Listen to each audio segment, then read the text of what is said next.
Olá, tudo bem? Vamos então à aula de hoje. Estamos continuando a revisão para N1 e hoje é o terceiro ponto, BNCC Língua Portuguesa e o eixo oralidade. Então hoje vamos falar um pouquinho sobre a BNCC e o que ela traz de orientação para a língua portuguesa e também vamos abordar o eixo oralidade. A BNCC ela vai trazer a língua portuguesa como um dos componentes. Mas antes, vamos ver um pouquinho o que a BNCC fala. Eu sei que vocês já tiveram bastante contato com a BNCC, mas nunca é demais, né, para definir bem na nossa cabeça o que é e para que serve. É um documento normativo que vai definir um conjunto orgânico e progressivo de aprendizagens essenciais. Então, é um documento com normas que vai orientar a um processo de aprendizagem progressivo e com conteúdo e ordem. A educação básica, quando o BNCC fala, vai assegurar o quê? Que os direitos de aprendizagem e desenvolvimento estão em conformidade com o que diz o Plano Nacional de Educação, o PNE. Então, é baseado nesse documento PNE também para assegurar os direitos de aprendizagem e desenvolvimento. Muito importante para todos nós. Se aplica com exclusividade na educação escolar. Isso está lá na LDB, no artigo 1º, do parágrafo 1º, que se aplica à educação escolar. Orientado pelos princípios éticos e políticos e estéticos. Então, a BNCC ela é orientada para que a formação do aluno seja humana, integral e com o objetivo de construir uma sociedade justa, democrática, inclusiva, seguindo o que as diretrizes curriculares nacionais de educação básica dizem. Isso é muito importante para a gente ter em mente que no momento que estamos dando aula, passando conteúdo, isso é muito importante, com preparação. Mas o nosso posicionamento diante do aprendizado do aluno é que aquilo efetivamente construa uma sociedade justa, que a formação desse aluno seja humana e que a sociedade que esse aluno vai participar seja democrática e que haja inclusão. Isso tudo são os objetivos da educação no seu final maior, né? Sua finalidade maior. Então, a BNCC, no ensino fundamental, ela vai valorizar situações lúdicas de aprendizagem e apontar a necessidade de se articular as experiências vivenciadas na educação infantil. Então, isso quer dizer que, desde a educação infantil, a gente vai num processo progressivo, né? E a valorização disso vai se chegar ao ensino fundamental e se terminar até o ensino todo o ensino básico, valorizando as situações em que se envolva o aluno. A língua portuguesa, na sua finalidade, o que ela vai dizer, o que ela vai fazer, segundo a BNCC? Ela vai fazer com que crianças, adolescentes, jovens e adultos aprendam a ler e desenvolver a escuta, construir sentidos coerentes para textos orais e escritos, e escrever e falar, produzindo textos adequados às situações de interação diversa. É importante que o aluno se aproprie dos conhecimentos linguísticos relevantes para a vida em sociedade.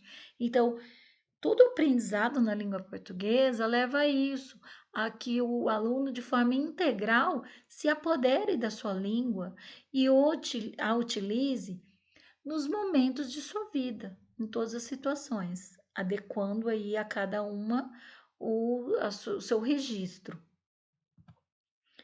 Então, pensando em componente de língua portuguesa, a BNCC ela traz características especiais, né, inovações. Vamos ver aqui as principais. O que eu considero muito importante é que ela fala da variedade de composição de textos.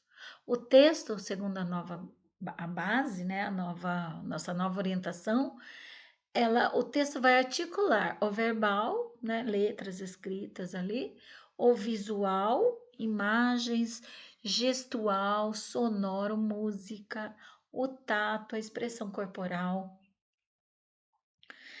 E isso tudo traz a multimodalidade da linguagem.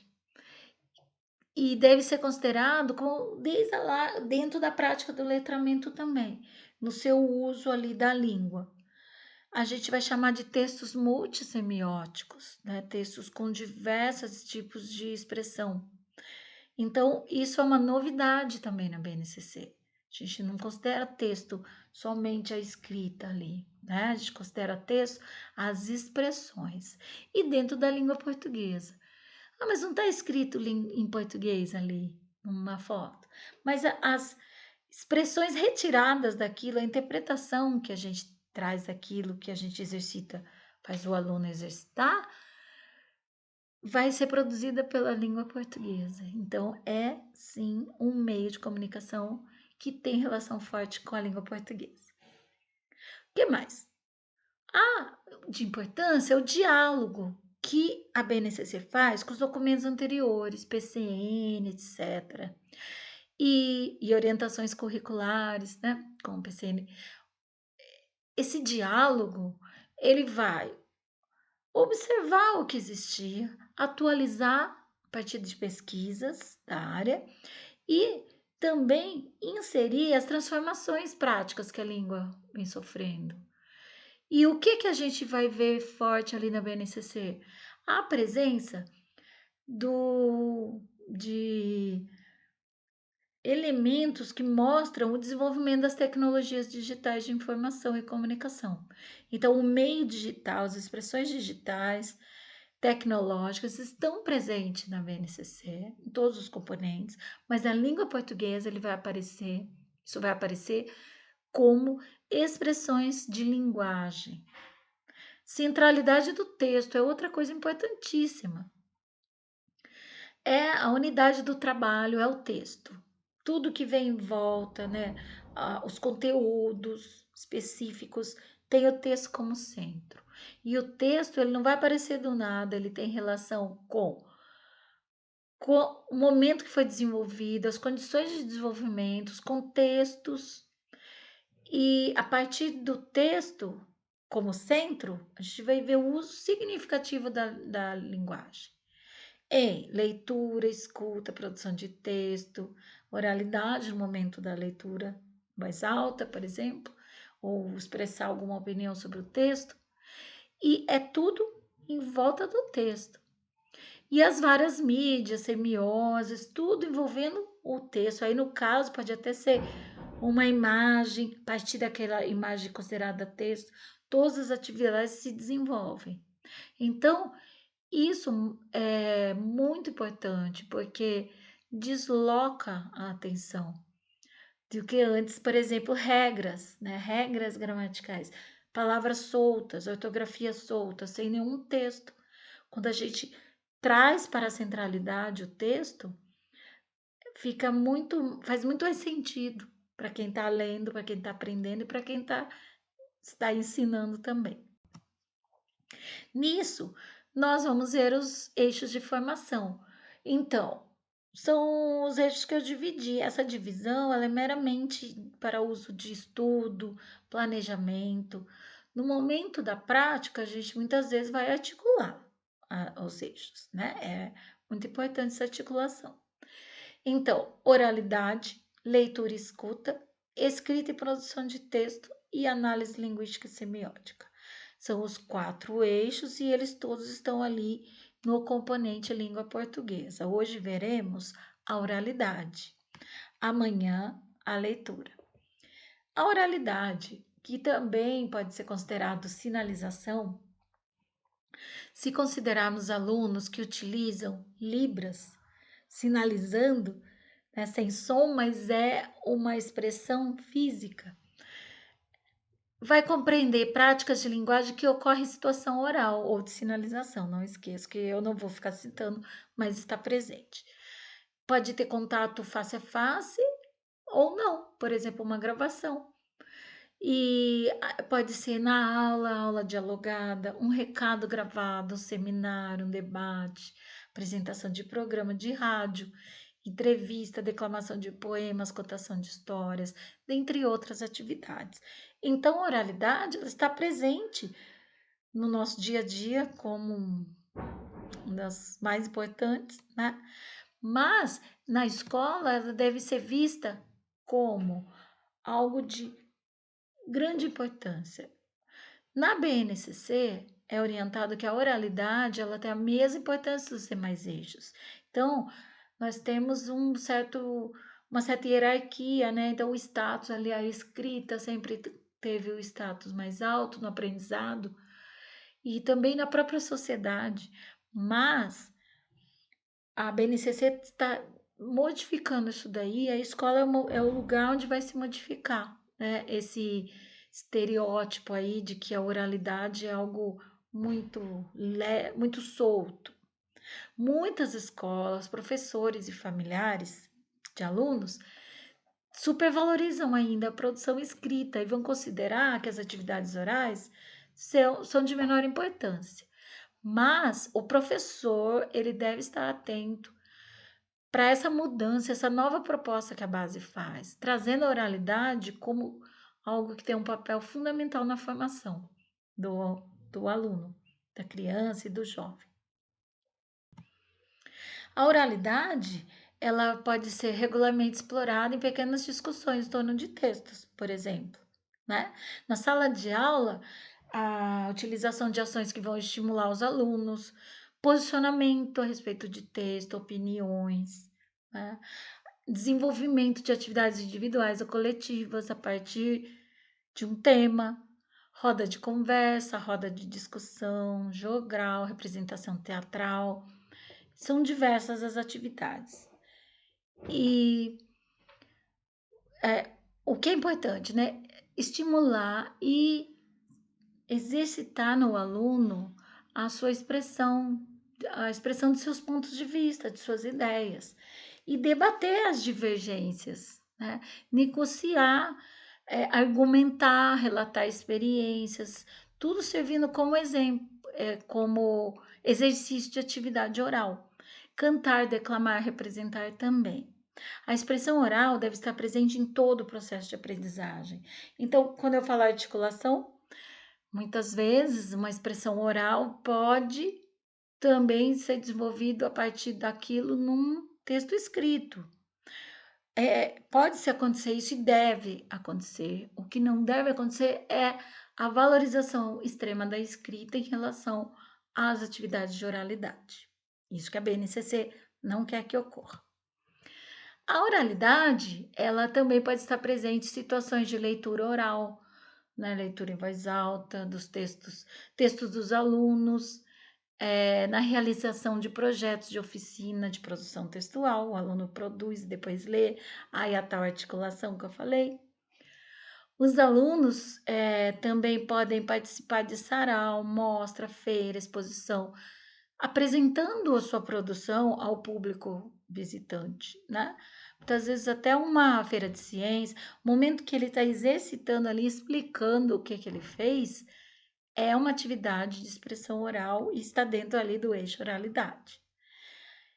Quando o aluno expõe o que ele aprendeu, atua em peças teatrais, canta, cantigas de roda, declama poemas, ele está expressando sua oralidade dentro de uma atividade escolar que deve ser valorizada.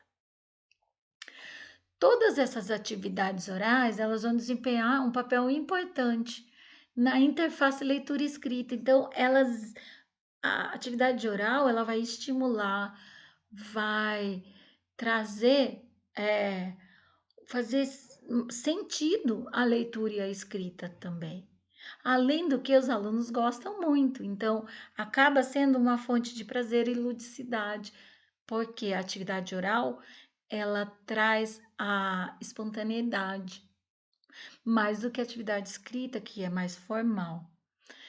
É também um excelente meio de interação entre as crianças, trabalho colaborativo, construção de valores. Aí você pode envolver a arte, a literatura, que é algo que também atrai o aluno. Quando os alunos estão nas séries maiores, então já finalizou o processo de alfabetização, por exemplo, a partir até do terceiro, a oralização ela começa a ter uma função diferente. O que isso quer dizer?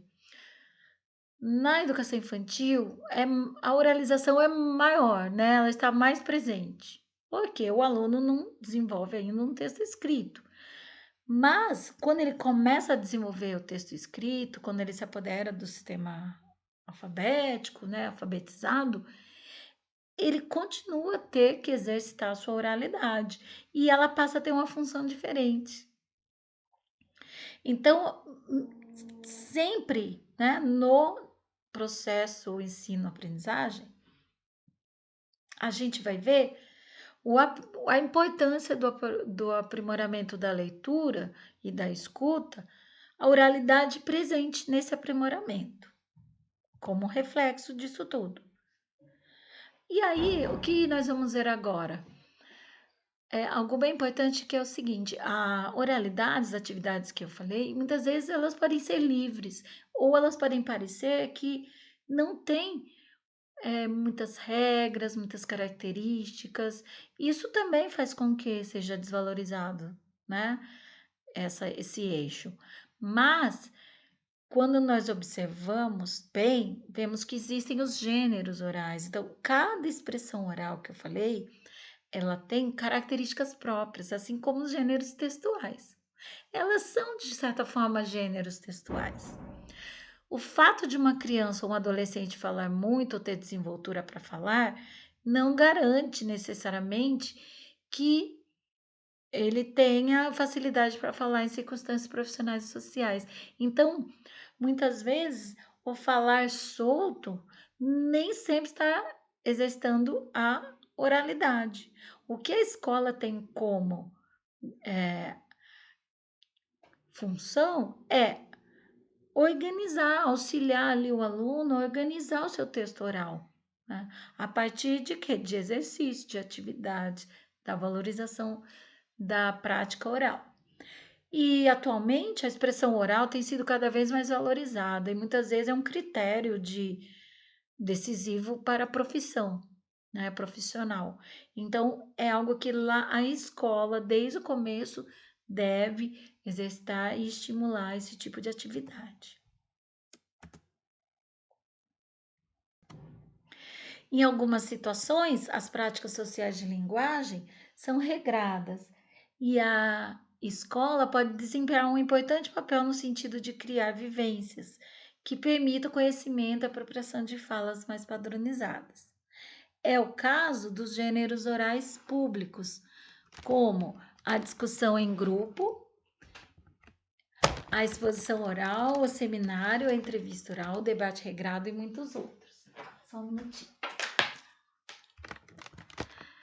Então, as práticas sociais de linguagem aqui, o que ele está falando? É aquilo que eu tinha já citado, que as atividades dentro dos gêneros orais, elas têm regras, características, e isso deve também ser ensinado e exercitado.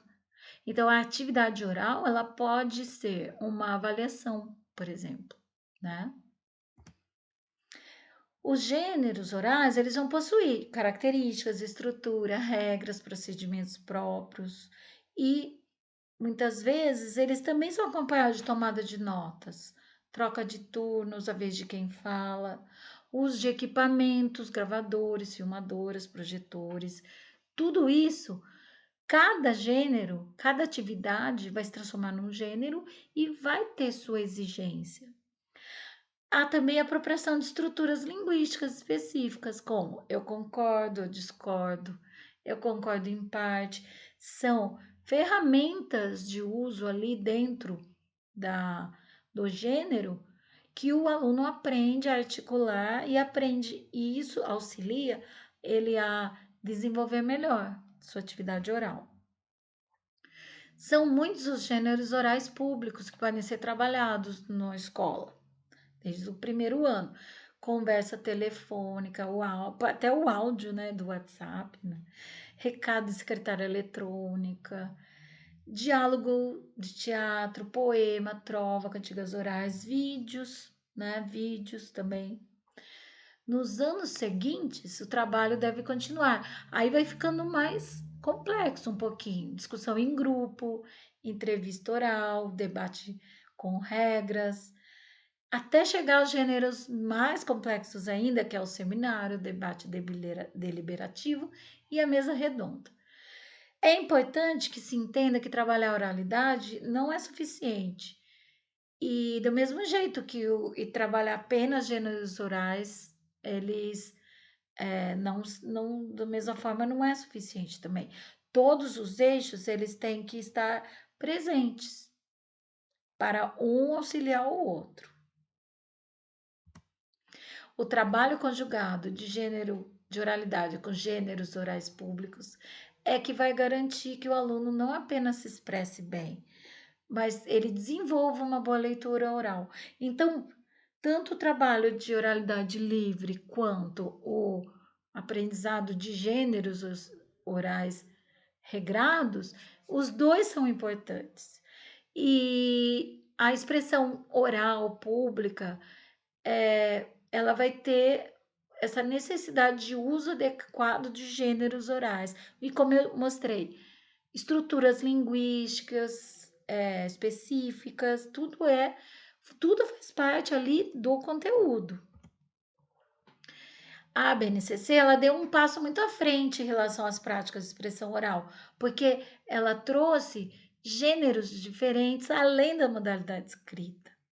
Então, na modalidade escrita, a gente já tinha notícia, reportagem, entrevista, mas a BNCC, ela trouxe o quê? Gêneros novos de outras mídias, suportes digitais, como podcast noticioso, um blog, o jornal de rádio e o jornal televisivo. Vídeos, né? São várias, para as gerações que já nascem, né, dentro da tecnologia, a BNCC, ela traz essa inovação, entendendo também que são formas atuais de expressão e que o aluno ele também se sente motivado, ele sente que faz parte do contexto de vida dele. E são expressões que podem ser desenvolvidas como atividades em sala de aula também.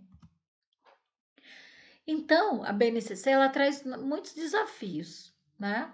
E como eu mostrei as inovações que são inseridas na BNCC.